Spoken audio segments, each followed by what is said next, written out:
উনি ইচ্ছাকৃতভাবেই পশ্চিমবাংলার রাজনীতিকে কুলসিত করে হিন্দু মুসলিমের বাইনারি তৈরি করে তৃণমূল আর বিজেপি টোটাল ভোটটাকে ভাগ করে নেওয়ার এই অপচেষ্টা চালাচ্ছে।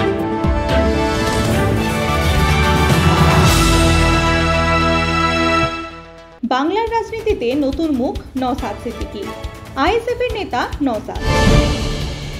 শুভেন্দুর মুসলিম বিধায়কদের ছুঁড়ে ফেলা নিয়ে মুখ খুলেছেন ভাঙড়ের এই বিধায়ক।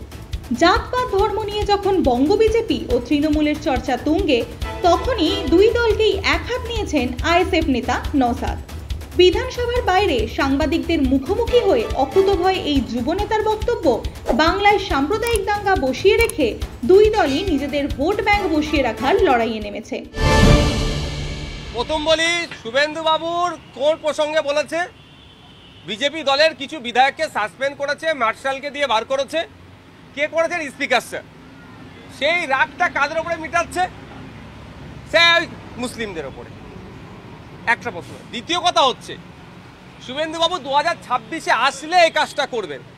2026-এ তার দলের কটা বিধায়ক নিয়ে তিনি আবার বিধানসভায় ঢুকবেন, সেটা আমার তাকে নিয়ে একটু ভাবা দরকার।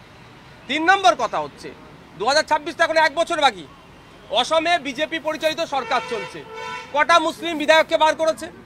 মহারাষ্ট্রে বিজেপি পরিচালিত সরকার চলছে, কটা মুসলিম বিধায়ককে বার করেছে?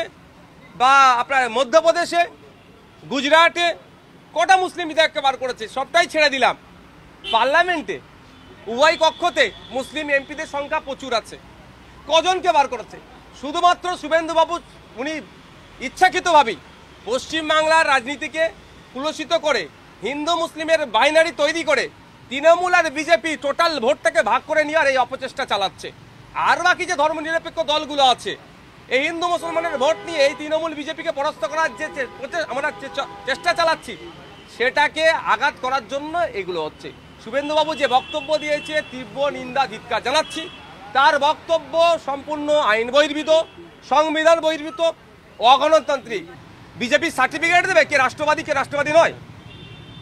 শুভেন্দু অধিকারীর কাছ থেকে সার্টিফিকেট নিতে হবে নাকি? ভারতবর্ষের প্রত্যেকটা নাগরিক রাষ্ট্রবাদী, হিন্দু মুসলমান জৈন খ্রিস্টান যে ধর্মেরই আছে কেন, প্রত্যেকটা নাগরিক রাষ্ট্রবাদী। আর যে রাষ্ট্রদ্রোহিতার সাথে যুক্ত থাকবে তাকে জেলের মধ্যে রাখতে হবে। জেলে রাখার দায়িত্ব কার? প্রশাসনের।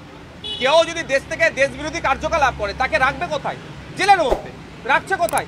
তার কথা অনুযায়ী যদি যে রাষ্ট্রবাদীকে সম্মান দেব, যারা দেশদ্রোহী, তাহলে ঘুরছে কেন? উনি চিৎকার করছে কোথায় গিয়ে? একটা মঞ্চ লাগিয়ে পাকিস্তানের বাচ্চারা আয়।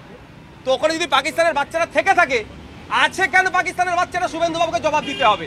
আপনারা কেন্দ্র সরকার চালাচ্ছেন, এটা মমতা ব্যানার্জি সরকারকে জবাব দিতে হবে যে পশ্চিমবাংলায় পাকিস্তানের বাচ্চারা থাকবে কেন। সেই প্রশ্নটা কিন্তু অ্যাসেম্বলির মধ্যে ঢুকে করছে না শুভেন্দুবাবুও। শুধুমাত্র হিন্দু মুসলমানের পারসেপশন তৈরি করতে হবে, তৃণমূল আর বিজেপিকে রাজনৈতিকভাবে জীবিত থাকতে হবে।